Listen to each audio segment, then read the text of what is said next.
جنگ گرینیکس کے بعد سکندر نے 5 روز تک اسی جگہ قیام کیا۔ اسی دوران سکندر نے ٹرائے کی خستہ حالی اور کنڈرات کی لاوارثی پر بھی توجہ دی۔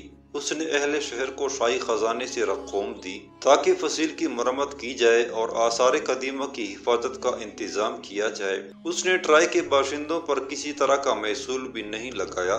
1000 سردار کا رتبہ پانے کے بعد تابان بڑی آسائش سے پڑاؤ میں رہ رہا تھا۔ اس کا خیمہ شاندار تھا اور خدمت پر 2 ملازم مامور تھے۔ وہ جو کل تک خود خدمتگار تھا آج سرداری کی مسند پر بیٹھا تھا۔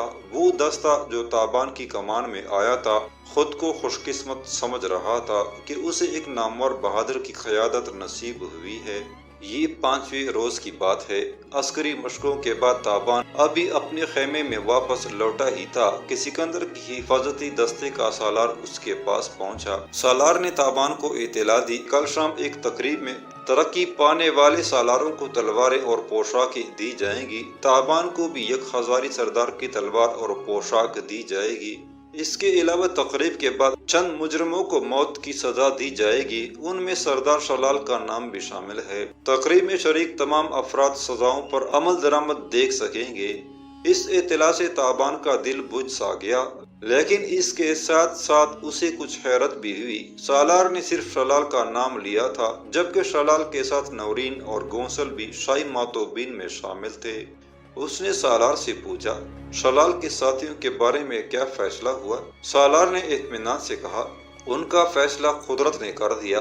وہ دونوں کل رات عقوبت خانے میں ہی دم توڑ گئے تھے۔ پھر وہ اپنی جگہ سے اٹھ گیا۔ یاد رہے کل غروب آفتاب سے قبل آپ کو تقریب میں شریک ہونا ہے۔ سالار خیمے سے نکل گیا تو تابان گونسل اور نورین کے بارے میں سوچنے لگا۔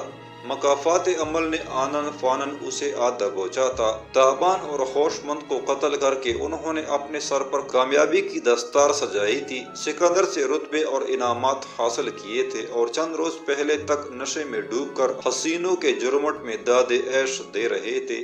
آج ان میں سے 2 اذیتیں جھیل کر خاک میں پنہاں ہو گئے تھے اور ایک کو کل برسر عام پھانسی چڑھ جانا تھا۔ شلال کے بارے سوچتے ہوئے تابان کو کورا کا خیال آیا تو شلال کے انجام کی کسک اس کے دل سے دور ہو گئی۔ وہ شخص ایسی ہی موت کا مستحق تھا۔ نہ جانے کورا جیسی کتنی دوشیزائیں صرف اس کے خوف سے ہی مر چکی تھی۔ وہ صنف مخالف کے لیے ایک تحشتناک خواب کی مانند تھا۔ خاص طور پر کورا تو اس کی نگاہ ستم کا مرکز تھی۔ وہ جب تک آزاد رہا تھا کسی خون آشام درندے کی طرح کورا کے خون کی بوند سونگھتا پھرا تھا۔ تابان کا دل چاہا کہ وہ اسی وقت خواتین کی خیمہ گاہ میں جائے اور ڈری سہمی کورا کو مبارکباد دے، اسے بتائے کہ اس کی آہیں رنگ لائی ہے، اس کی عزت اور زندگی کا دشمن کل سر عام اپنے انجام کو پہنچ رہا ہے۔ وہ کھانا کھاتے ہی اپنے خیمے سے نکلا اور کورا کی طرف روانہ ہو گیا۔ تھوڑی ہی دور گیا تھا کہ شاہی خیمے کے پاس ہلچل نظر آئی۔ ایک ہجوم سکندر کے خیمے کو گھیرے ہوئے تھا۔ تابان کے قدم بے اختیار شاہی خیمے کی طرف اٹھ گئے۔ پہرےداروں نے اسے پہچان کر راہداری دی۔ تابان نے دیکھا خیمے سے باہر سکندر ایک پتھر پر کھڑا تھا۔ سورج کی روشنی میں اس کا چہرہ تانبے کی مانند چمک رہا تھا۔ سکندر کے ساتھ ایک ادیڑ عمر حبشی تھا۔ اس کے بال گھنگریالے اور آنکھیں گہری پیلی تھی۔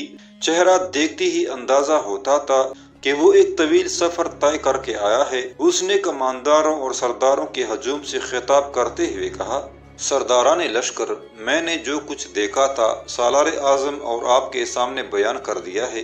ممکن ہے مجھ سے اندازے کی بھول چوک ہو گئی ہو، لیکن مجموعی صورتحال یہی ہے جو میں نے بیان کی ہے۔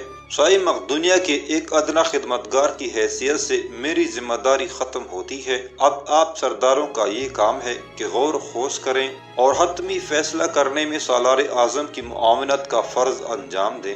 تقریر ختم کر کے ادیڑ عمر حبشی پتھر سے نیچے اتر گیا۔ مجمع میں سرگوشیاں سرسرانے لگیں۔ تابان نے ایک شناسا کماندار سے صورتحال پوچھی۔ اس نے انکشاف کیا کہ یہ حبشی سکندر کے والد محترم شاہی فیلقوس کا قریبی مصاحب ہے اور اب سکندر کے لیے خدمات انجام دے رہا ہے۔ یہ 10 روز کی مسافت طے کر کے آج ہی یونانی نو آبادی میلیٹس سے لوٹا ہے اور اس نے اطلاع دی ہے کہ جزیرہ روڈس کا کماندار میمنان، جو ایک نہایت تجربہ کار جنگجو ہے، جنگ گرینیکس سے بچ کر نکل گیا ہے۔ وہ سیدھا ایرانی بحری بیڑے پر پہنچا ہے۔ یقینی بات ہے کہ وہ بیڑے کے کمانداروں کو درہ دانیال کی ناکہ بندی پر آمادہ کرے گا اور اس طرح مقدونی فوج کی رسد منقطع کر کے اسے گھیر لیا جائے گا۔ صورتحال واقعی تشویشناک تھی۔ تابان جیسا غیر فوجی آدمی بھی یہ جان سکتا تھا کہ ان حالات میں مقدونی فوج کو فوراً یہاں سے کوچ کرنا چاہیے تاکہ نئی آبادیوں پر قابض ہو کر خوراک اور رسد کے مسائل پر قابو پایا جائے۔ تابان دوسرے کمانداروں کے ساتھ کھڑا انہی معاملات پر بات چیت کر رہا تھا کہ سالار اعظم سکندر نے اہم سرداروں کو مشورے کے لیے خیمے میں طلب کر لیا۔ تابان ان اہم سرداروں میں شامل نہیں تھا، لہٰذا وہ دوبارہ خیمے میں لوٹ آیا۔ تھوڑی ہی دیر میں وہ اہم اطلاع سن رہا تھا۔ سالار اعظم نے فوراً کوچ کا حکم صادر کیا ہے۔ دوپہر کے بعد مقدونی سپاہ دریائے گرینیکس سے روانہ ہو رہی تھی۔ سب سے آگے ہلکے ہتھیاروں والے ہراول دستے تھے، اس کے بعد رسالے تھے، پھر پیدل فوج اور آخر میں خدمتگار اور غیر فوجی ذمہ داریاں نبھانے والے لوگ۔ ان میں طبیعیاتی علوم کے ماہرین اور فنون لطیفہ سے تعلق رکھنے والے لوگوں کو اہمیت حاصل تھی۔ لشکر کا آخری حصہ بڑی بڑی گاڑیوں، چکڑوں اور مجنیکوں پر مشتمل تھا۔ ندی نالے پار کرنے کے لیے اور فصیلوں پر چڑھنے کے لیے لکڑی اور رسی کی بے شمار سیڑھیاں لشکر کے ساتھ تھیں۔ اس کے علاوہ کچھ ایسی جنگی مشینیں بھی تھیں جو دیاوس نامی ایک تجربہ کار مقدونی نے حال ہی میں تیار کی تھی۔ روانہ ہوتے وقت سکندر نے ایک جیش اس مقام پر چھوڑ دیا جہاں سے مقدونی فوج نے سمندر عبور کیا تھا۔ باقی سارا لشکر اس کی قیادت میں ساحل کے ساتھ ساتھ جنوب کی طرف بڑھ رہا تھا۔ پہلے روز کم و بیش 20 میل کا فاصلہ طے کیا گیا۔ سکندر کا خیال تھا کہ پیش قدمی کی رفتار یہی رکھی جائے تاکہ جلد از جلد اہم ایرانی شہروں تک پہنچا جا سکے۔ بوڑھا سالار پارمینو ایک بار پھر سکندر کی جلد بازی سے نالا نظر آتا تھا۔ اس کا خیال تھا کہ گرینیکس کی جنگ سے بچ نکلنے والا سالار میمنان ایک خطرناک دشمن ہے اور وہ پہلے تو مقدونی فوج کو آزادانہ پیش قدمی کرنے دے گا۔ جب وہ ایرانی علاقے میں کافی آگے نکل آئے گی تو اسے گھیر لیا جائے گا۔ اس سلسلے میں ایران کا طاقتور بحری بیڑا بھی زمینی فوج کی مدد کر سکتا ہے۔ سکندر نے ایک بار پھر سوچ و بچار پر جوش و خروش کو ترجیح دی اور دلیرانہ فیصلہ کرتے ہوئے پیش قدمی کی رفتار برقرار رکھی۔ مقدونی فوج بارونق ساحل کی عمدہ سڑکوں پر تیزی سے آگے بڑھتی گئی۔ علاقے کی خوشحال آبادیوں نے سکندر کی پیش قدمی میں کوئی رکاوٹ نہیں ڈالی، نہ ہی سکندر نے ان سے مفتوحین کا سلوک کیا۔ تاہم سکندر کو اندازہ ہو رہا تھا کہ وہ اس علاقے کے باشندوں کو شاہ ایران کے خلاف ابھار نہیں سکے گا اور یہ لوگ کسی جنگ میں الجھنے کے بجائے اپنے حال میں مست رہنا زیادہ پسند کریں گے۔ دوسرے لفظوں میں سکندر کو اپنے اس مہم کا ایک اہم مقصد حاصل ہوتا نظر نہیں آ رہا تھا۔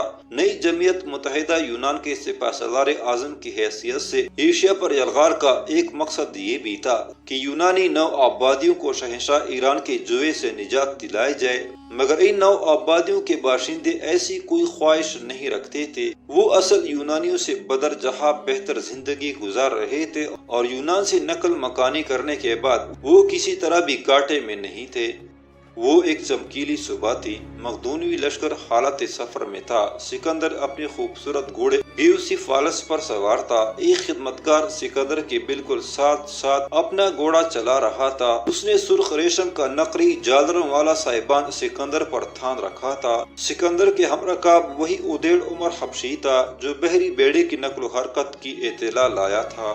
چلتے چلتے اچانک سکندر کی نگاہ تابان پر پڑی۔ اس نے فوراً ایک محافظ کو بھیج کر تابان کو اپنے قریب بلایا۔ تابان اپنا گھوڑا سکندر کے پاس لے آیا۔ سکندر آج خوش باش نظر آ رہا تھا۔ تابان کو دیکھتے ہی بولا، کہاں تھے تم؟ ہم کل بھی لشکر کے ہراول میں تمہیں دیکھتے رہے۔ تابان نے کہا، میری بدنصیبی ہے کہ میں آپ کی نگاہ میں نہ آ سکا۔ سکندر بولا، تمہارے لیے ہمارے پاس ایک خوشخبری ہے۔ وہ پیغمبر واپس آ گیا ہے جس کا ہم نے تم سے ذکر کیا تھا۔ کہاں ہے وہ؟ تابان کے ہونٹوں سے بے ساختہ نکلا۔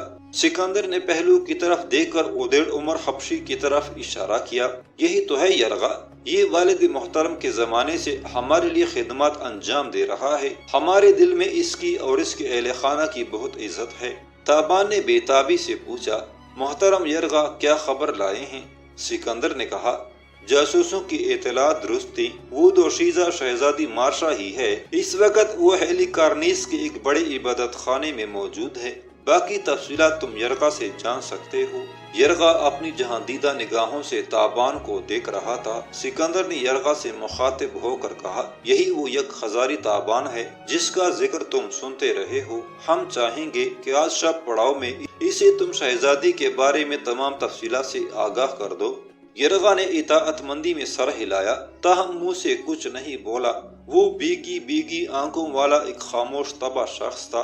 تابان کو اس کی آنکھوں میں عجیب درد کروٹیں لیتا محسوس ہوا۔ شام کا انتظار تابان کے لیے روح فرسا تھا۔ سورج غروب ہونے تک وہ ایک ایک پل گنتا رہا۔ آخر شام نے پر پھیلائے اور ایک سرسبز ویرانے میں لشکر کے خیمے ایستادہ ہو گئے۔ پڑاؤ کے طول و عرض سے بلند ہونے والا دھواں اس امر کی نشاندہی کرنے لگا کہ رات کا کھانا تیار ہو رہا ہے۔ کھانا کھا کر اور شراب پی کر جب لشکریوں نے آلاؤ بڑھکائے اور حسب معمول ناچ گانا شروع کیا تو تابان اپنے خیمے سے نکلا اور تیز قدموں سے یرغا کے مسکن کی جانب روانہ ہو گیا۔ اس کی خوش قسمتی تھی کہ یرغا اسے خیمے میں مل گیا اور تنہائی بھی مل گئی۔ تابان نے اندازہ لگایا کہ یہ بوڑھا شخص الگ تلگ رہنے کا عادی ہے۔ تابان نے جھک کر اسے سلام کیا اور پھر قریب ہی ایک غالیچے پر مؤدب بیٹھ گیا۔ ادیڑ عمر حبشی اپنی گھنی بوؤں کے نیچے سے اسے بغور دیکھتا رہا، پھر بزرگانہ لہجے میں بولا، تم صحت مند ہو، جوان ہو، زور آور ہو، ان خرافات میں کیوں پڑ گئے ہو؟ یاد رکھو، عورت مرد کے پاؤں کی زنجیر ہوتی ہے، یہ زنجیر پاؤں میں ہو تو ترقی کے راستے پر 2 گام چلنا محال ہو جاتا ہے۔ میں نے تمہارے بارے میں بہت کچھ سنا ہے، شاید تمہیں خود بھی معلوم نہیں کہ تم کیا چیز ہو۔ تم ایک پیدائشی جنگجو ہو۔ میں تمہاری پیشانی پر بلند اقبالی کا ستارہ دیکھ رہا ہوں۔ مقدونوی لشکر میں تمہارے لیے ترقی کے بے شمار راستے کھلے ہیں اور قابل رشک عسکری عہدے تمہارا انتظار کر رہے ہیں۔ تم ایک تابناک مستقبل کو ایک اندھی خواہش پر کیوں قربان کر رہے ہو؟ اندھی خواہش؟ میں آپ کا مطلب نہیں سمجھا۔ میری مراد یونانی دوشیزہ سے ہے، میں نے اسے دیکھا ہے۔ تم نے اس پر عاشق ہو کر کوئی کارنامہ انجام نہیں دیا۔ دیوتاؤں نے اسے صورت ہی ایسی دی ہے، جو بھی اسے دیکھتا ہوگا دل دے بیٹھتا ہوگا، اور ایسے بے وقوفوں میں امیر زادے، شہزادے اور بڑے بڑے صاحب ثروت لوگ شامل ہوں گے۔ ظاہر ہے ان میں سے کئی تم سے زیادہ وجیح اور پرکشش ہوں گے، ان کا اثر و رسوخ، ان کا حسب نسب تم سے کہیں زیادہ قابل قدر ہوگا۔ کیا تم سمجھتے ہو کہ وہ اشاک کی اس بھیڑ میں سے اپنی مہربانیوں کے لیے تمہیں منتخب کرے گی؟ یہ تو ایسے ہی ہے جیسے آگ سے ٹھنڈک، پانی سے حدت اور چاند سے ہم آغوشی کی تمنا کی جائے۔ تابان نے ایک گہری سانس بھر کر کہا، سردار محترم، میں آپ سے بحث کی جسارت نہیں کر سکتا، صرف اتنا کہوں گا کہ مارشا کی تمنا وہ شعلہ ہے جس سے میری زندگی کی حرارت قائم ہے۔ یہ شعلہ بجھ گیا تو کچھ بھی باقی نہیں رہے گا۔ میری پیشانی پر چمکتا ہوا بلند اقبالی کا ستارہ بھی آپ کو کہیں نظر نہیں آئے گا۔ میں جانتا ہوں سردار محترم، میری آرزو دیوانے کا خواب ہے اور اس آرزو کا حاصل محرومی کے سوا اور کچھ نہیں، لیکن میں اس آرزو سے دستبردار نہیں ہو سکتا، ایسا کرنا میرے اختیار سے باہر ہے۔ یرغا نے کہا، ہر عاشق کی بربادی اس جملے میں پنہاں ہوتی ہے کہ وہ اپنی آرزو سے دستبردار نہیں ہو سکتا اور اس آرزو کو ہوا دے دے کر پالتا ہے، اور ایک روز وہ ناگ بن کر اسے ڈستی ہے، پھر وہ اپنے پاؤں پر کھڑا نہیں رہ سکتا اور اپنی تمام تر شہزوری کے باوجود وہ منہ کے بل خاک پر گرتا ہے۔ عورت کی محبت ایک ناپائیدار جذبہ ہے نوجوان، یہ جسم کی پیاس ہوتی ہے جو چند راتوں کی رفاقت میں بجھ جاتی ہے۔ اس ناپائیدار جذبے کے لیے کیا تم اس اعتماد کا خون کرو گے جو سالار اعظم نے تم پر کیا ہے؟ ان تمام اعلیٰ مقاصد کو پس پشت ڈال دو گے جو تمہارے منصب سے وابستہ ہے اور جن کا حصول تمہیں نام و نمود اور آسائش کی دولتوں سے مالا مال کر دے گا؟ تابان بے دلی سے مسکرایا، گستاخی ماس بزرگوار، آپ کس منصب اور کس اعلیٰ مقاصد کی بات کر رہے ہیں؟ میں کسی اعلیٰ مقصد کو لے کر میدان جنگ میں نہیں آیا، لوگ مال غنیمت کے لیے لڑتے ہیں، عہدوں کے لیے لڑتے ہیں، اور جو زیادہ اعلیٰ ظرف ہوتے ہیں ملک و قوم اور مذہب کے لیے برسر پیکار ہوتے ہیں۔ ممکن ہے کچھ لوگ اس سے بھی اعلیٰ مقاصد لے کر میدان جنگ میں اترتے ہوں، لیکن آج آپ کے سامنے ایسا شخص بیٹھا ہے جو صرف ایک عاشق ہے اور محبت کی خاطر میدان جنگ میں موجود ہے۔ میری تمام وفاداریاں اور کوششیں میری آرزو سے مشروط ہیں۔ یرغا نے کہا، تم جیسے نوجوان قابل بھروسہ نہیں ہوتے۔ میں نہیں سمجھتا تم زیادہ دیر سکندر کے حلقے احباب میں رہ سکو گے۔ جلد یا بدیر تمہیں پشیمان ہو کر اپنا عہدہ اور مقام چھوڑنا پڑے گا۔ تابان نے کہا، بزرگوار، میں آپ کی دانشمندی کا قدردان ہوں، لیکن اس وقت آپ کی کوئی نصیحت مجھ پر اثر نہیں کر رہی۔ میرا دھیان شہزادی مارشا کی طرف لگا ہوا ہے۔ میں اس کے حالات سننے کے لیے بےتاب ہوں۔ تابان کی صاف گوئی نے یرغا کو ایک گہری سر سانس لینے پر مجبور کر دیا۔ اس نے پھونک مار کر شمعدان کی فالتو شمعیں گل کر دیں۔ خیمے میں خوابناک روشنی باقی رہ گئی تھی۔ یرغا گھاؤ تکیے سے ٹیک لگا کر بولا، میں شائف القوس کے دور میں کئی مرتبہ یونان آ چکا ہوں۔ یہاں میں نے غرض جنوب کی بیٹی مارشا کو دیکھا تھا۔ اس وقت وہ 10-12 برس کی تھی، لیکن حسن و جمال میں کوئی اس کا ثانی نہیں تھا۔ جو دیکھتا تھا پیار کرنے کو مچل جاتا تھا۔ پچھلے مہینے سکندر کو میں نے ہی بتایا تھا کہ میں شہزادی مارشا کو پہچانتا ہوں اور ہیلی کارنیس جا کر تصدیق کر سکتا ہوں کہ جاسوسوں نے جس لڑکی کے بارے میں اطلاع دی ہے وہ مارشا ہے یا نہیں۔ سکندر نے مجھے ہیلی کارنیس بھیجنے کا فیصلہ کیا۔ میں ایک چرواہے کے بیس میں روانہ ہوا تھا۔ یہ ایک کٹن اور طویل سفر تھا جس کی تفصیلات تمہارے لیے بیکار ہے۔ ہیلی کارنیس پہنچ کر میں نے مقدونوی جاسوسوں سے رابطہ قائم کیا اور ان کے ذریعے زرتشتیوں کی اس عظیم عبادت گاہ میں پہنچ گیا جہاں پتھر کے بڑے بڑے ستونوں پر آگ جلتی ہے۔ وہاں میں نے شہزادی مارشا کو ایک مقدس دیوی کے روپ میں دیکھا۔ لوگ اس کے سامنے سجدہ ریز تھے اور چڑھاوے چڑھا رہے تھے۔ وہ ایک عجیب و غریب منظر تھا۔ جب تک آدمی خود نہ دیکھے اس کی پر اسراریت کو محسوس نہیں کر سکتا۔ اس عبادت گاہ میں صدیوں پرانے تیل میں بھیگی ہوئی مشعلیں جلتی ہیں اور سنگین محرابوں میں انجانی خوشبوئیں سلگائی جاتی ہیں۔ میں نے شہزادی کے بارے میں معلومات حاصل کرنے کی بہت کوشش کی، لیکن کچھ پتہ نہ چل سکا کہ وہ ایتھنز کے نواح سے غائب ہونے کے بعد مشرقی ساحل کے شہر ہیلی کارنیس تک کیسے پہنچی اور کیوں کر زرتشتیوں کے ہتھے چڑھ کر اس عبادت گاہ کی زینت بنی ہے۔ صرف اتنا معلوم ہو سکا کہ چند ماہ پہلے ہیلی کارنیس کے کاہنوں کو دریا میں بہتا ہوا ایک بند صندوق ملا تھا اور خیال ہے کہ مارشا کا تعلق اس صندوق سے ہے، لیکن یہ بات غلط بھی ہو سکتی ہے کیونکہ اطلاع دینے والا اس حوالے سے کوئی ٹھوس ثبوت پیش نہیں کر سکا۔ حبشی یرغا کی باتیں تابان کے سینے میں ایک ہلچل جگا رہی تھی۔ یہ ہلچل بتدریج طوفانی صورت اختیار کر رہی تھی۔ ایک عجیب طرح کا جوش تابان کے رگ و پے میں بڑھتا جا رہا تھا۔